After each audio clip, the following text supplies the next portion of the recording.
Selamat pagi ataupun selamat siang. Untuk topik kali ini saya akan membawakan mengenai pewarnaan gimsa dan pembacaan sediaan darah malaria. Jadi topik ini termasuk dari tambahan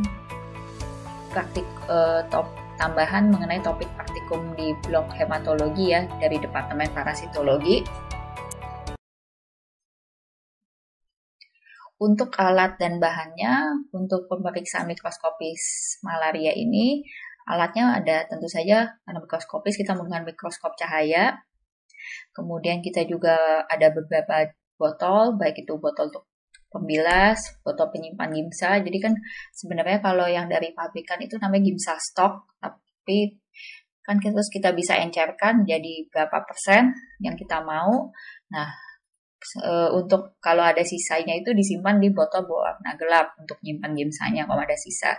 Serta kan untuk bikin larutan gimsa berapa persennya itu kan perlu gimsa stoknya nanti diencerkan. Nah itu makanya diencerkannya dengan buffer. Nah buffernya itu sendiri kalau ada lebih juga makanya ada botol buffer buat misalnya menyimpan. Kemudian juga ada kita gunakan pipet tetes.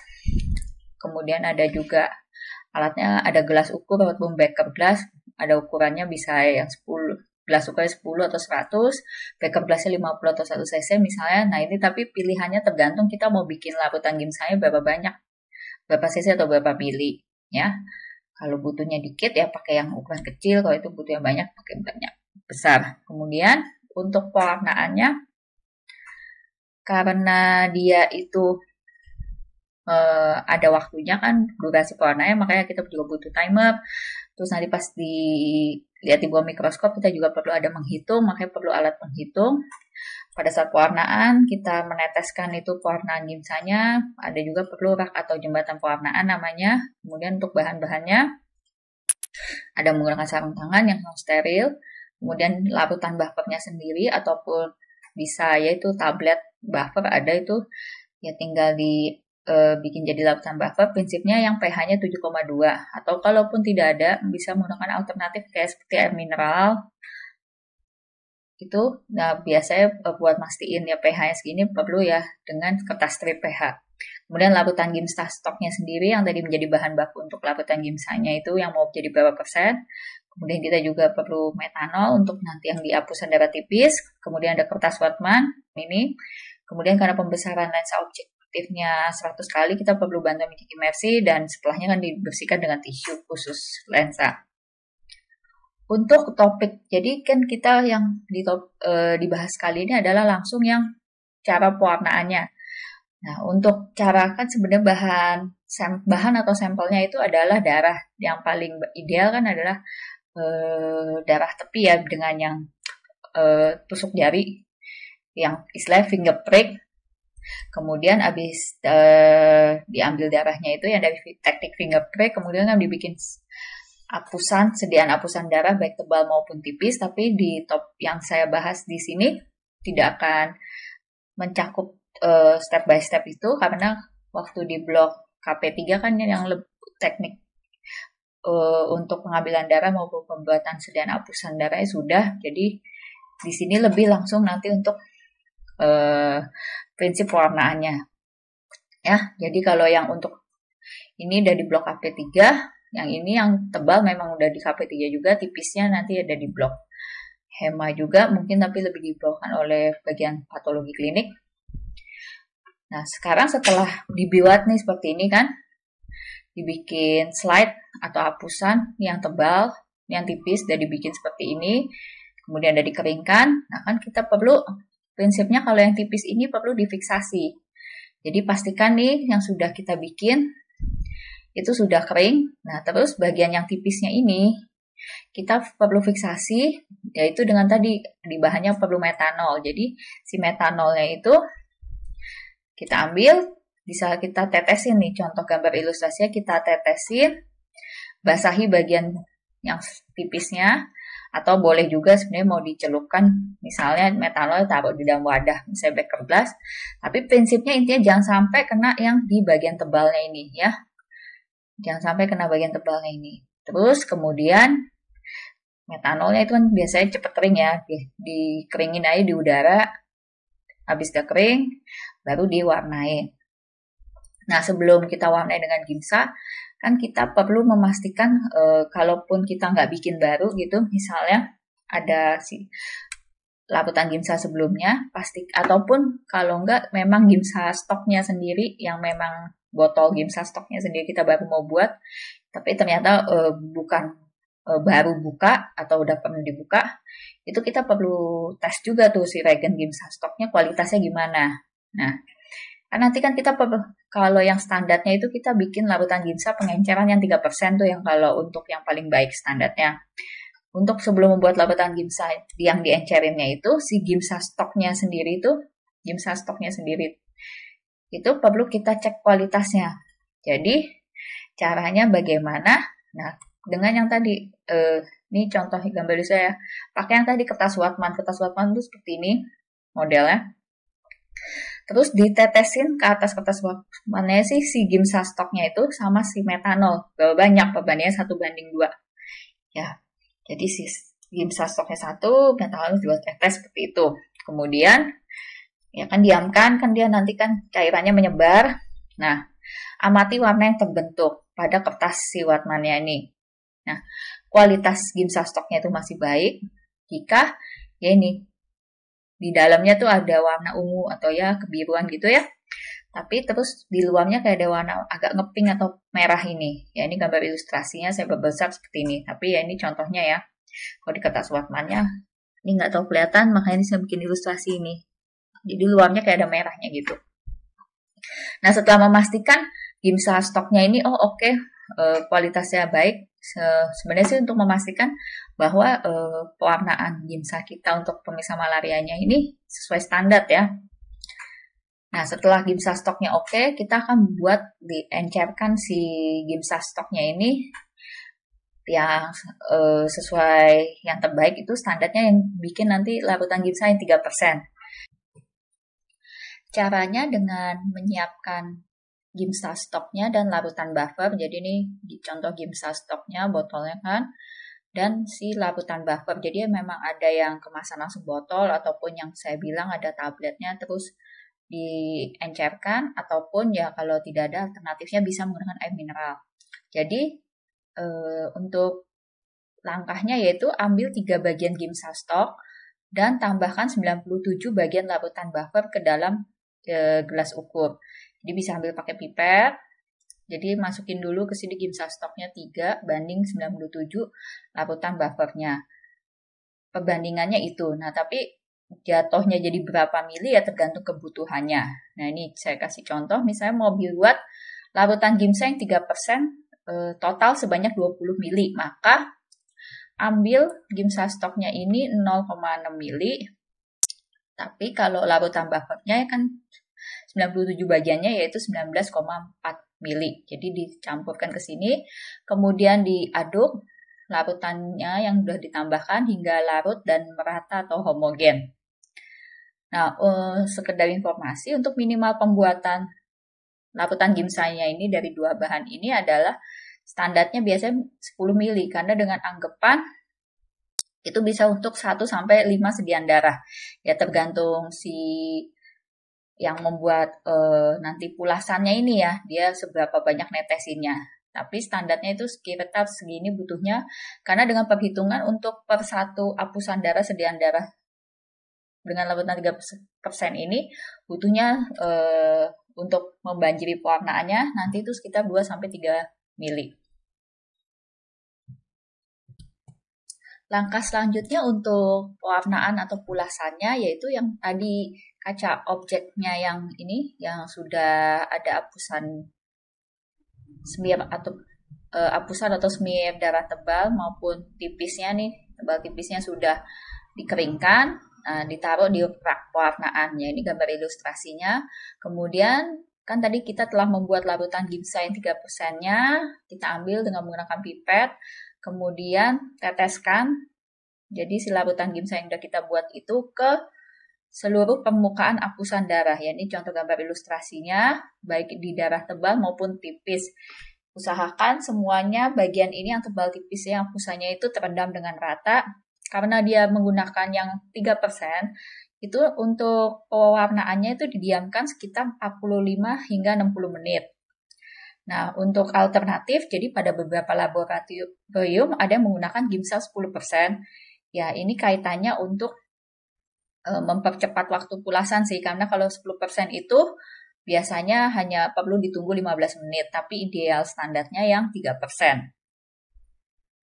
Nah, tadi kan sudah di rak pewarnaan atau jembatan pewarnanya, jika sudah telah terwarnai dan sudah ditunggu sesuai durasi waktunya, kemudian dibersihkan. Jadi dibuang dulu tuh yang tadi larutan dimsum yang menggenanginya. Setelah dibuang, kemudian dibilas dalam tanda kutip dengan air mengalir sampai bersih. Ya, ini contohnya ada botol pembilas yang isinya ya air, bisa pakai air keran juga. Yang penting adalah prinsipnya itu membersihkannya itu adalah ini tekniknya. Jadi agak dimiringkan seperti itu, kemudian prinsipnya mengalir. Jadi jangan dibersihkannya dengan cara disiram langsung di atas sininya, karena takutnya jadi rontok ini nanti hasil pulasannya. Jadi dimiringkan, kemudian dialirin dari seperti ini. Dibuang, kemudian setelah bersih, kadang juga bisa juga setelah dibersihkan itu direndam lagi ke untuk memastikan benar-benar bersih dengan menggunakan kayak backup gelas gitu yang udah ada isi airnya, bisa kayak sekali lagi dicelupkan situ untuk memastikan semuanya udah bersih, tapi sebenarnya dengan air mengalir seperti ini juga cukup. Setelah itu kaca objeknya ini yang contohnya kan udah terwarna, diberdiriin dengan posisi miring, ya tujuannya ya kan dekat wastafelnya biasa ada buat sandarannya, diposisikan miring untuk dikeringin. Jadi tunggu sediaannya kering, istilahnya diangin-anginkan, lalu selanjutnya untuk tahap pemeriksaan identifikasi dengan menggunakan mikroskop. Untuk identifikasi malaria dalam hal ini kan parasitnya Plasmodium, itu dilakukan baik pada apusan darah tebal maupun tipis dengan itu mikroskop pembesaran lensa objektifnya 100 kali, karena 100 kali jangan lupa nanti pakai bantuan minyak imersi ya, walaupun untuk awal nyetingnya kan pakai pembesaran 40 kali dulu, setelah terlihat baru kita ubah jadi 100 kali. Nah, kalau kualitas pewarnaannya baik, dimsanya ataupun teknik pewarnaannya kita baik, itu standarnya leukositnya akan tampak berwarna ungu. Nah, ini pada darah tebal ya, ini contohnya leukosit nih. Yang bulat-bulat nih leukosit, ini leukositnya nih pada apusan tipis. Kemudian inti parasitnya berwarna merah ya, ini yang titik-titik bintang banyak. Nih inti parasitnya yang titik di bukan cincinnya ya, warna merah, dan sitoplasmanya nih yang kayak kesannya cincin ya, ini saking kecil ya nggak tahu kelihatan.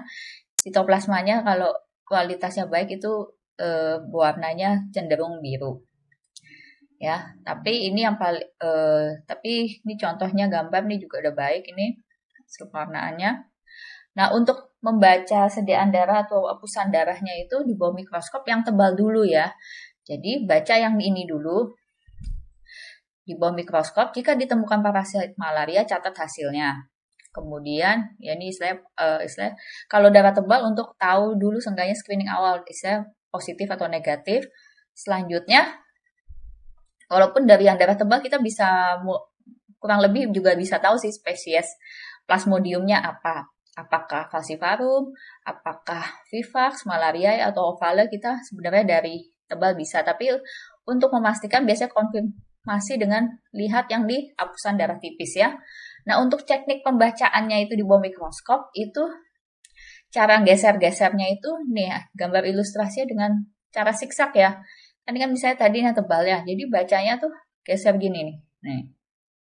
Nah, siksak begini. Kalau yang tipis, itu kan tadi ada yang kayak gambar kayak ilustrasi. Nah, usahakan jangan yang mulai dibacanya jangan yang terlalu ditebal sini, karena kalau yang terlalu padat sini biasanya eritrositnya gumpal-gumpal. Jadi yang udah mulai agak tersmear tipis di bagian sini, terus bacanya tekniknya kalau ini gesernya begini. Siksaknya begini. Atas bawah bisa dilihat seperti ini ya. Jadi contoh gambaran hasil yang dilihat di apusan darah tebalnya, ini yang tipisnya di bawah mikroskop ya. Selanjutnya setelah kita identifikasi O positif, kemudian juga spesiesnya apa. Nah, kita bisa melakukan penghitungan parasit malarianya, mulai dari sediaan darah tebal dulu. Jadi pada sediaan darah tebal, itu kita hitungnya dimulai saat pertama kita ketemu parasit Plasmodium. Nah, caranya hitungnya itu, yang kita hitung tuh Plasmodiumnya sama leukositnya tadi yang leukositnya kan tadi yang tahu ya, yang ungu agak besar itu, atau sel darah putihnya di dalam lapangan tersebut. Kemudian dalam lapangan pandang tersebut kan satu lingkaran yang tadi, kemudian tergeser atau pindah lapang berikutnya, cara gesernya tadi yang sudah diajarkan, teknik zigzagnya. Nah, yang perlu diperhatikan adalah, jadi pada saat kita melihat di lapangan pandang mikroskop itu, kan kita meskipun nggak ditemukan parasit, kalau langsung ketemu parasit Plasmodiumnya, ya langsung mulai kan, langsung counting juga Plasmodiumnya. Nah, tapi kalaupun belum nemu-nemu, itu kita tetap leukositnya tetap hitung ya. Untuk soalnya tujuannya adalah untuk kita bisa bilang, oh ini sediaan darah tebalnya memang negatif, kita itu mesti minimal dapat melihat dari 100 lapangan pandang besar. Memang dari 100 lapangan pandang besar yang kita lihat itu memang nggak ada semua Plasmodiumnya. Jadi kita setidaknya itu perlu ngitung totalnya tuh sekitar ada 3.000 sampai 4.000 leukosit. Ini standarnya. Dan cara ngitungnya itu kan biasa dinyatakan jumlah parasit malaria atau Plasmodiumnya itu ada berapa per 1 mikroliter darah, adalah caranya dengan jumlah parasit Plasmodium yang kita hitung dengan counter tadi. Ya kalau supaya bisa langsung gampang pakai counternya double atau yang multiple. Itu dikali 8.000 dibagi jumlah leukosit yang kita hitung. Nah, tapi ini ada tanda bintang. Maksudnya adalah kalau tadi kita lihat di bawah mikroskop itu, jika ketemu parasit yang banyak, misalnya kita udah bisa langsung dapat jumlahnya lebih besar sama dengan 100 parasit Plasmodiumnya itu di dalam 200 leukosit. Jadi kan kita ngitungnya bareng tuh leukosit sama Plasmodiumnya kalau memang ada langsung bareng di lapangan pandangnya. Itu kalau begitu udah sampai 200 leukosit, tapi Plasmodiumnya juga udah langsung nyampe 100, udah berhenti menghitung dan catat hasilnya.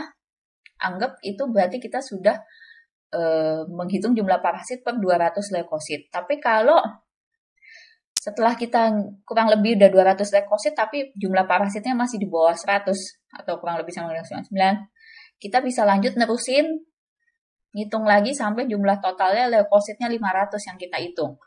Dari 500 itu kita dapat kurang lebih 500 leukosit itu kita dapat berapa parasit Plasmodiumnya. Nah, ini kan tadi hasil jumlah yang ini kan dikonversi supaya bisa dapat per mikroliter darah tuh berapa parasitnya dengan cara ini. Ya. Dengan rumus yang ini. Nah, ini kenapa 8.000? Karena ini kalau misalnya sebenarnya kalau kita punya data hematologi rutin atau lengkap jumlah leukosit di labnya itu, kan biasa ada tuh hasil lab pasiennya, leukositnya berapa, bisa pakai nilai leukosit yang memang punya pasien itu. Tapi kalau misalnya kita nggak punya datanya, kita bisa pakai gunakan angka 8.000 dengan anggapan pasien pada umumnya itu rata-rata leukosit standarnya adalah yang biasa di lab hematologi itu adalah sekitar 8.000. Tapi kalau ada datanya pakai yang sesungguhnya pasien. Jadi ini misalnya kita tadi udah lihat di bawah mikroskop, terus kita hitung. Kan ya ini kenapa nggak pas 200? Karena kan kadang biasanya di dalam satu lapangan pandang yang satu lingkaran itu, kan kita geser-geser, kan itu harus kita lihat semua total, hitung di dalam satu lingkaran itu. Nah ini misalnya terakhir di lingkarannya itu, oh nyampainya ada 207 dan kita udah dapat lebih dari 100 parasit, ya misalnya dapatnya 225. Makanya ini cuma sampai total 207 leukosit aja, nggak usah ngitung sampai 500. Kecuali ini hasilnya kurang dari 99 atau sama dengan ini, kita hitungnya sampai ininya jumlah 500. Nah ini misalnya kita ketemu 225 parasit dalam 207 leukosit. Maka untuk ngitung parasit per mikroliter darah di darah tebal ini adalah ya ini yang masukin rumus tadi yang hasilnya yaitu 8.695 parasit per mikroliter darah. Ini contohnya ya. Menghitung. Nah, selanjutnya adalah kan tadi kalau cara ngitung dari hapusan darah tebal. Kalau ini yang sekarang yang kalau cara yang dari hapusan atau sediaan darah tipisnya. biasanya kapan sih kita pakai yang ngitung pakai darah tebal, kapan tipis? Jadi biasanya sih dari darah tebal kalau itu cukup. Tapi kalau misalnya nih pada sediaan darah tebal ya parasitnya banyak banget, kayak ada gambaran bintang-bintang di langit. Ya contohnya tadi yang di slide saya sebelumnya kan itu bisa kalian lihat tuh itu jumlah parasitnya banyak ya, banyak titik-titik-titiknya kayak bintang-bintang di langit. Atau parasit malaria yang ditemukan ya intinya kalau densitasnya berat ya atau banyak lebih dari 500 parasit per lapang pandang, maka itu kan akan menyulitkan kita buat ngitung di tebalnya kan. Bayangin aja tebalnya itu bisa sampai lebih ada dari 500 parasit atau bintang-bintang itu kan akan menyulitkan kita untuk menghitung. Makanya caranya kalau yang seperti itu, yang hapusan darah tebalnya terlalu padat densitasnya, kita lihat di ngitungnya dipakai hapusan darah tipis. Nah, kalau pada hapusan darah tipis ini caranya mulailah dari bagian atas sediaan darah tipis dan temukan lapangan pandang atau bidang dengan sekitar yang satu lingkaran lapangan pandang itu sekitar ada 250 eritrosit. Ya, ini kira-kira teknik yang cara baca tadi ya yang zigzag itu mulai dari atas bawah bawah itu tapi yang agak sebelah sininya dan sekitar 250 eritrosit itu yang tadi contoh ada di slide sebelum-sebelumnya itu ya kira-kira segitulah kepadatannya. Jangan yang terlalu jarang-jarang juga eritrositnya, juga jangan yang terlalu menggumpal-gumpal jadi satu, susah hitungnya. Kalau yang darah tebal kan tadi stop kalau udah dapet 200 leukosit ya. Kalau tipis, kita stopnya itu sampai kalau kita udah baca kurang lebih 20 lapangan pandang atau bidang, dengan satu lapang pandang bidang itu ada sekitar 250 eritrosit di dalamnya. Jadi itu kalau dengan anggapan satu lapang pandang ideal itu 250 eritrosit di dalamnya, kalau kita udah sampai 20 itu berarti kan kita total sudah ngitung sampai 5.000 eritrosit. Nah, selanjutnya pun dimasukin ke rumus. Ya, kalau yang tadi jumlah parasit, kalau yang di darah tipis itu yang tebal, kalau yang tipis jumlah eritrosit yang terinfeksi plasmodium. Kan seperti kita tahu bahwa malaria ini kan menginfeksi si plasmodiumnya itu menginfeksi eritrosit. Jadi ada parasitnya itu di dalam eritrosit. Jadi yang kita hitung adalah dengan tadi counter eritrosit yang terinfeksi plasmodiumnya berapa dikali 5 juta per jumlah eritrosit yang kita hitung. Sama juga, ini 5 juta itu seakan-akan konstansa, tapi kalau misalnya ada hasil lab pasiennya hemarutin atau hematologi lengkapnya ada tuh, jumlah eritrositnya berapa, bisa gunakan nilai real sesungguh pasiennya itu, atau kalau misalnya kita nggak ada datanya, kita bisa anggap biasanya standar eritrosit pada umumnya itu 5 juta, makanya dikali 5 juta. Nah ini contoh hitungnya misalnya kita dari hasil pasien tersebut kita nemu nih, ada jumlahnya 29 eritrosit yang terinfeksi parasit plasmodiumnya dalam 5.005 eritrosit. Maka yaitu dimasukkan ke rumus ini jadi seperti ini jumlahnya, makanya adalah 28.971 parasit per mikroliter darah. Ya, ini cara penghitungannya. Kalau yang darah tipis. Nah, yang tadi kita hitung itu sebenarnya apa? Yang kita hitung itu adalah yang bentuk aseksual ya. Jadi contohnya yang mulai dari trofozoid ya, walaupun sebenarnya bisa juga kan dibedakan trofozoid muda yang sampai trofozoid muda lanjut tua, tapi ya intinya adalah bentuk aseksual yang kita hitung. Contohnya trofozoid ya. Tapi kalau yang sama sih bentuk skison itu yang kita hitung ya. Tapi kalau yang bentuknya gametosit atau seksual, kan kalau kalian udah tahu ya morfologi di KP3 jadi nggak diulang, ada morfologi trofozoid, skison, gametosit dari masing-masing plasmodium itu. Yang dihitung adalah yang aseksual. Kalau ketemu bentuk seksual atau gametositnya gimana?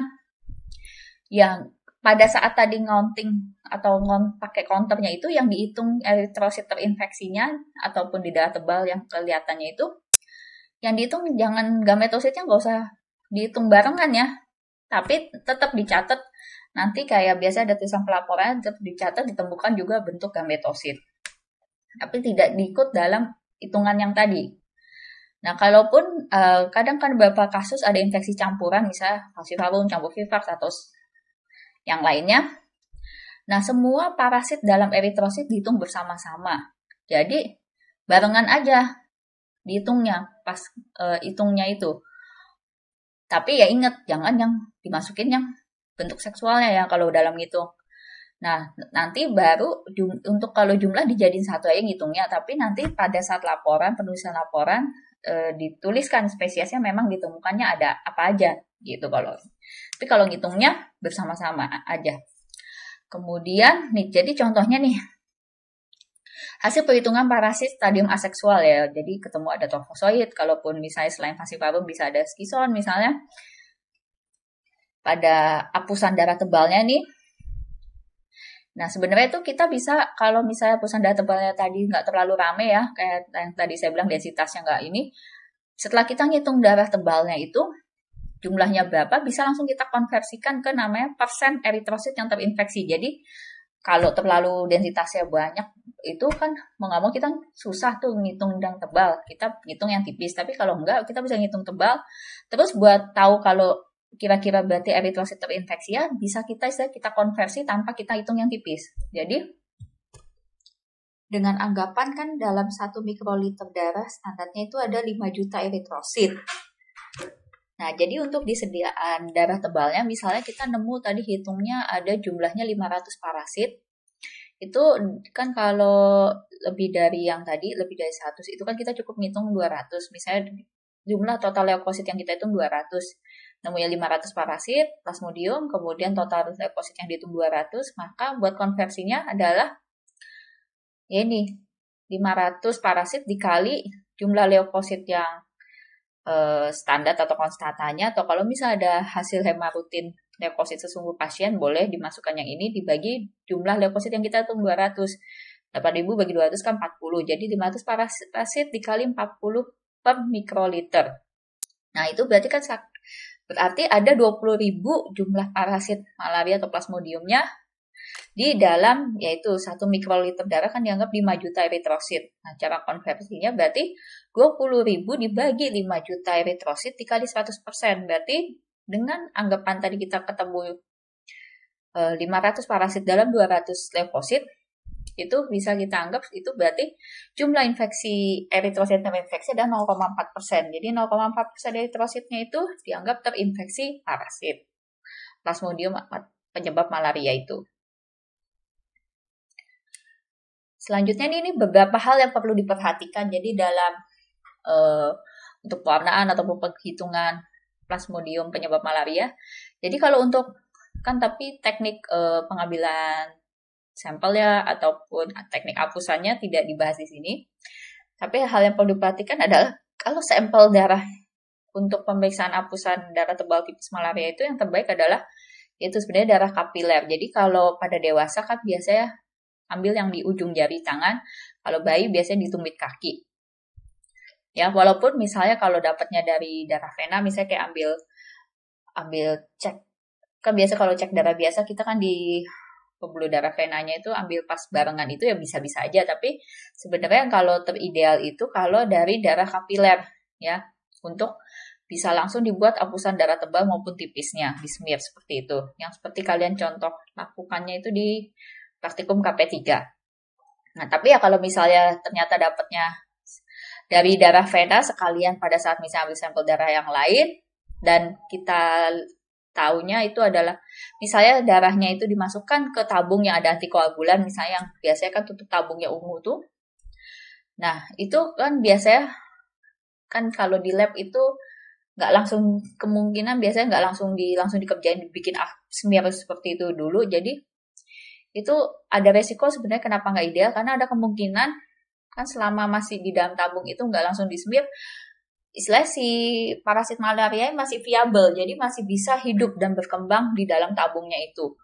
Nah, untuk mencegah hal ini supaya tetap akurat hitungnya ya, jadi yang bukan karena akibat makin banyak berkembang tabungnya, dianjurkan sih kalau dapat dari yang tabung darah vena itu setidaknya dalam kurun waktu 2 jam udah langsung dibikin smear ya.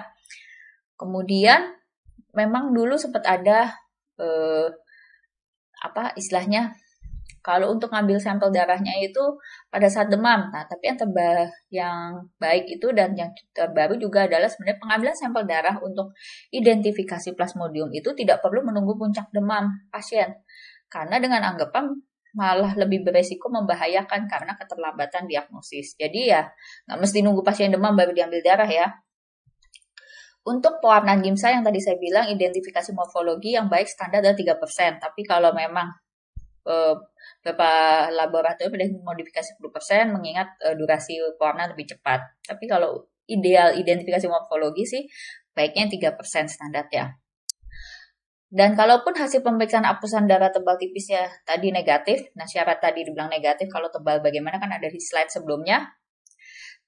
Kalau hasilnya pemeriksaan negatif tapi secara data epidemiologinya ataupun klinisnya ada kecurigaan malaria, maka pemeriksaan baiknya tuh diulang dalam kurun waktu 2 kali 24 jam setidaknya. Ya kalau 1 kali 24 jam juga boleh, atau maksimal 2 kali 24 jam perlu diulang. Nah, kemudian diperhatikan juga, jadi apusan darah tebal itu lebih sensitif dan berfungsi yang tadi saya bilang sebagai lebih kayak screening atau penapisan keberadaan parasit. Jadi begitu kita lihat lebih gampang untuk mengidentifikasi istilahnya positif atau negatif, ketemu plasmodiumnya atau enggak. Sedangkan kalau yang darah tipisnya itu lebih untuk menentukan spesies, stadium parasit malarianya maupun menentukan kepadatan parasit. Jadi kalau yang itu ya, kepadatan atau densitasnya yang tinggi di apusan darah tebalnya kan terlalu sulit. Nah, itu lebih baik yang ditipis. Kemudian untuk penghitungan sistem plus, jadi itu merupakan perhitungan untuk cek densitas atau hitung kepadatan parasit di apusan ataupun sediaan darah tebal. Itu metode lama sih yang istilahnya disederhanakan, kan ada sistem plus 1, 2, 3, sampai 4. Tapi seiring perkembangan dianggap itu kurang akurat sehingga belakangan ini sih sudah tidak direkomendasikan lagi ya untuk penghitungan sistem plus ini. Baik, terima kasih.